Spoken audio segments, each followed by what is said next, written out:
ನಮಸ್ಕಾರ ಸ್ನೇಹಿತರೆ.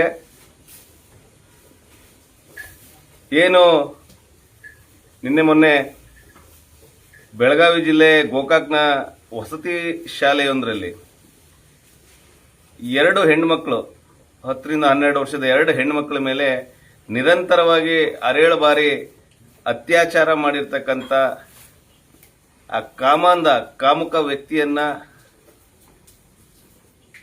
ಆದಷ್ಟು ಬೇಗ ಗಲ್ಲಿಗೇರಿಸಬೇಕು.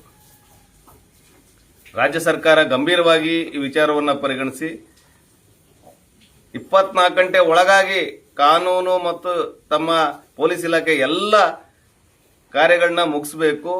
ನ್ಯಾಯಾಂಗ ವ್ಯವಸ್ಥೆಯು ಕೂಡ 24 ಗಂಟೆ ಒಳಗೆ ಎಲ್ಲ ವಿಚಾರಣೆಯನ್ನು ಮುಗಿಸಿ ಆತನನ್ನ ಗಲ್ಲಿಗೇರಿಸತಕ್ಕಂಥ ಕೆಲಸವನ್ನ ಮಾಡಲೇಬೇಕಾಗಿದೆ. ರಾಜ್ಯದ ಮುಖ್ಯಮಂತ್ರಿಗಳು ತುಟಿ ಬಿಚ್ಚಬೇಕೀಗ. ದೆಹಲಿಯಲ್ಲಿ ಏನು ನಡೀತಾ ಇದೆ ಆ ಹೋರಾಟದಲ್ಲಿ ತಾವು ಭಾಗವಹಿಸಲಿಕ್ಕೆ ಓಡಿ ಹೋಗ್ತಾ ಇದ್ರಿ. ದಯವಿಟ್ಟು ನಿಮ್ಮ ರಾಜ್ಯದಲ್ಲಿ ಇಂಥ ಕಾಮಾಂಧ್ರ ಅಟ್ಟಹಾಸ ಮಿತಿ ಮೀರಿದೆ. ಪ್ರತಿ ವರ್ಷಕ್ಕೂ ಕೂಡ ಅಂಕಿಅಂಶಗಳು ತೆಗೆದು ನೋಡಿ, ಅತ್ಯಾಚಾರಿಗಳಿಗೆ ಯಾವುದೇ ಭಯ ಇಲ್ಲ ಈ ರಾಜ್ಯದಲ್ಲಿ.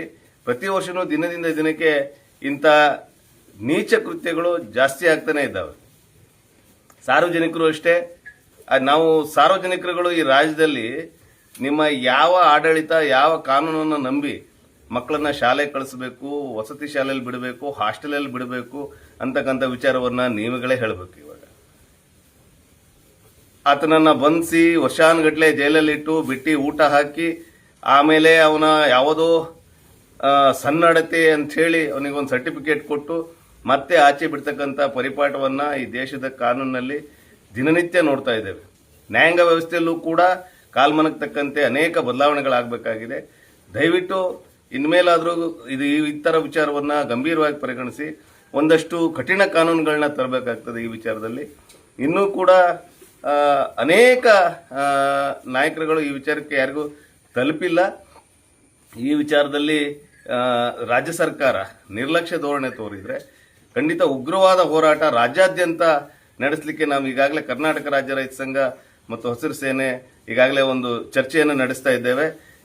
ಇನ್ನು 24 ಅವರ್ಸ್ ಒಳಗಾಗಿ ಈತನಿಗೆ ಸರಿಯಾದ ಶಿಕ್ಷೆ ಆಗಲೇಬೇಕು ಅಂತ ಹೇಳಿ ನಾವೆಲ್ಲರೂ ಕೂಡ ಈ ಮೂಲಕ ಒತ್ತಾಯ ಮಾಡ್ತೇವೆ. ಸಾರ್ವಜನಿಕ ಬಂಧುಗಳು ಕೂಡ ಎಲ್ಲರೂ ಕೂಡ ಒತ್ತಾಯ ಮಾಡಬೇಕು. ಭವಿಷ್ಯದ ನಮ್ಮ ಹೆಣ್ಣುಮಕ್ಕಳ ಸುರಕ್ಷತೆ ದೃಷ್ಟಿಯಿಂದ ಎಲ್ಲ ಹೆಣ್ಣುಮಕ್ಕಳ ತಂದೆ ತಾಯಿಗಳ ಆಶಯ ಇದಾಗಿರಬೇಕು ಅಂತ ಹೇಳಿ ನಾನು ಮನವಿ ಮಾಡ್ಕೊಳ್ತೇನೆ.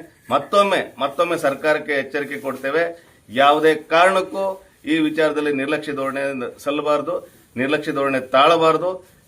ಮಾನ್ಯ ಮುಖ್ಯಮಂತ್ರಿಗಳು ತಮ್ಮ ಎಲ್ಲ ಚಟುವಟಿಕೆಯನ್ನು ಬದಿಗೊತ್ತಿ ಈ ವಿಚಾರವನ್ನು ಗಂಭೀರವಾಗಿ ಪರಿಗಣಿಸಬೇಕು ಅಂತ ಹೇಳಿ ನಾನು ಮನವಿ ಮಾಡ್ಕೊಳ್ತೇನೆ.